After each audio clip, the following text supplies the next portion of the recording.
Hello everyone, my name is Harpreet Kaur and welcome to my presentation on leadership in clinical practice.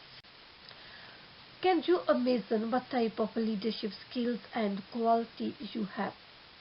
According to Cross, all the nurses can play a role as a leader because it is main duty of their job. The important part of nurses' job is to win confidence of patients, convince them to trust in the treatment and inspire them to fight with the disease to get back in normal health. Today I would like to put light on the importance of nurses' leadership. I will start with the definition of nursing leadership and provide some examples of the relevance of leadership in the clinical environment. Next I will present my own preferred.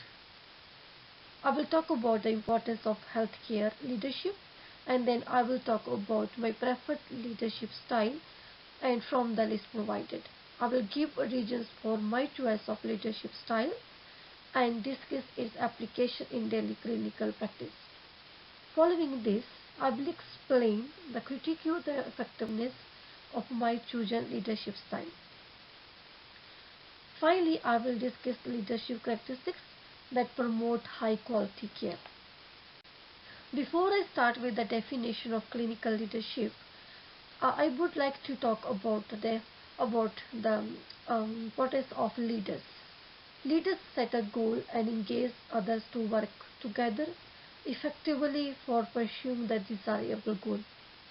In a nursing or clinical setting, if we set a goal to provide excellent care, we all need to work on reducing infection, designing cost-effective procedures, following ethics and policies, and preparing evidence-based practice to achieve that goal.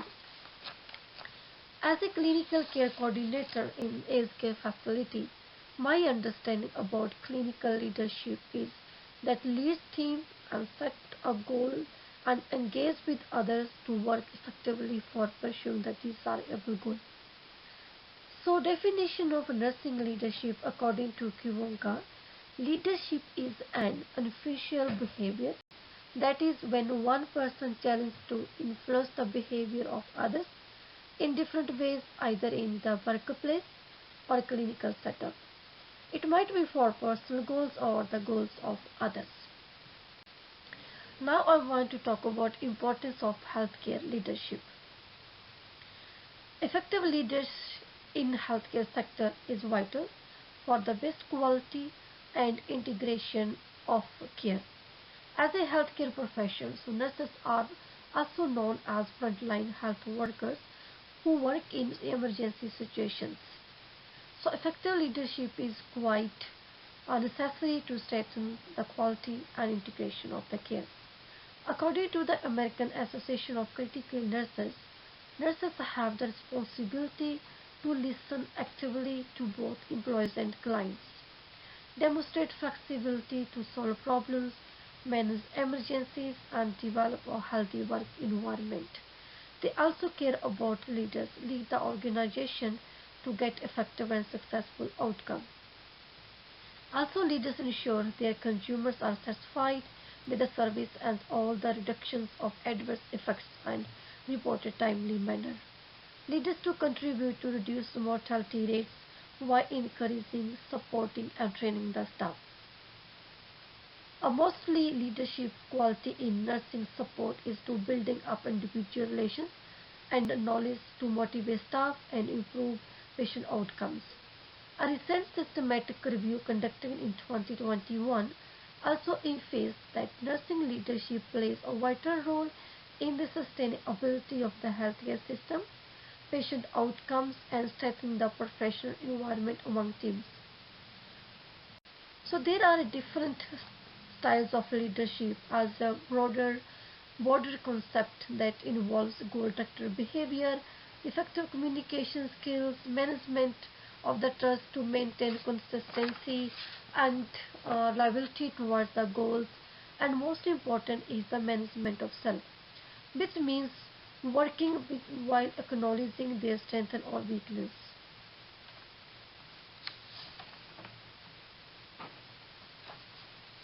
There are three leadership styles. These are autocratic leadership, democratic leadership, and laissez-faire leadership. All leadership styles have their own pros and cons. But my preferred style is democratic leadership style. It is also called participative leadership. These leaders share their leadership with their team, making important decisions and plans are prepared or implemented with the collaborative approach of the team and leader. They develop motivation and creativity among team members. In fact, it has been proven in various studies that connecting team members, giving them authority to think, speak, and act. This carries out the best in them and builds them more creative. As Romy states in his research paper, that democratic leadership styles provide a need for a sense of mission that goes beyond good interpersonal relationships or getting an appraisal or reward on the job. Now I want to talk about why democratic is my preferred leadership style. One of the reasons that I prefer that democratic model because it is the most effective styles of leading, workplace and the team. They encourage all employees to contribute in decision making. Even leaders inspire teams to do their best and promote the information of productivity. Leaders are also able to lead the team and make final decisions for the team. They implement plans to help colleagues evaluate their own performance, encourages colleagues to grow in their job, and helps them to promote. Finally, leaders recognize the goals of the organization and encourage employees to achieve. So some examples are providing cost-effective treatment for those who are sick and the fine is the goal of the profession.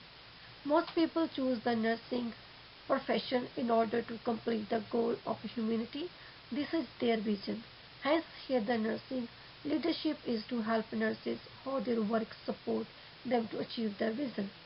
In a democratic leadership style as a nurse, I will share my vision with my colleagues and team and now the goal of leaders and staff will be to become more fused, authentic and to work while adopting a collective approach.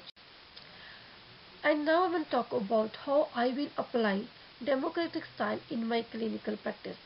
For this, I will actively listen to ideas and opinions of other nurses before making any decision for them. I will definitely support nurses on the floor, provide proper training and give them chance to share their ideas with others in the team. I will encourage staff to keep their skills up to date and participate in professional development. And also I will try to assist them in their workload and complete tasks so they can finish their work in time.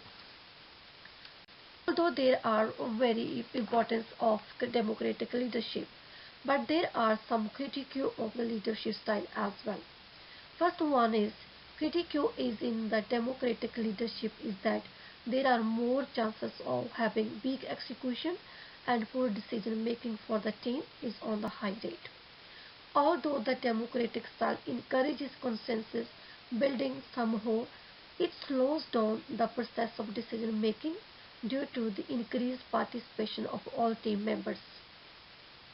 It has also been discussed in recent systematic review that excessive participation might become the cause of anxiety for nurses due to disappropriate influence of in decision making. Employees always expect that their ideas should be heard and it is depend on their leader to make decision for them.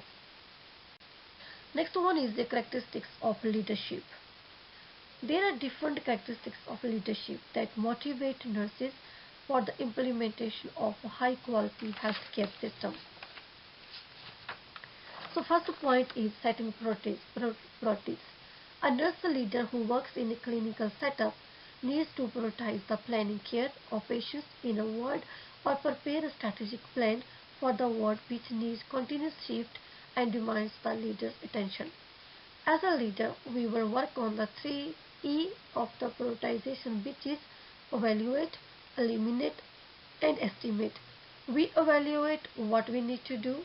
We eliminate those tasks that else can do and estimate how much time required to complete their priority task. Second one is a problem solving approach. A leader thinks critically to upgrade the award for the comfort of both patients and staff. She supports people while applying a problem solving approach. A reasonable solution for every problem for smooth working. Third one is a critical thinking. It is cautious because of a reasonable analysis taken on facts and figures to reach a decision according to the circumstances. During handling an emergency situation, it is an essential element to think critically and implement ideas to do things. Last but not least, effective communication.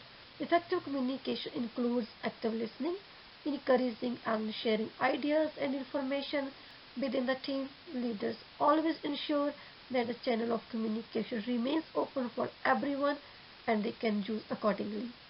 Thus, effective communication, maintaining respect, and empathy are the key elements of successful leadership. In conclusion, I would like to end off the presentation with summarizing the points that I have experienced during the study about clinical leadership. In summary, I can say that leadership is a very important part for all nurses to play on their job roles to get work done in time and lead the team. It is always noticed that good leadership participate to get success and the best outcome for the organization. As I have discussed in my presentation, that democratic leadership style where leaders work with the team, work for the team, and get goals with the team, and always give pride to the team for the success. In summary, I can say leadership is important, and as a nurse, I feel I'm learning and using my skills for the team and work. I hope in the future I will use more knowledge and skills that I have learned during this unit. Thank you for listening to my presentation about clinical leadership.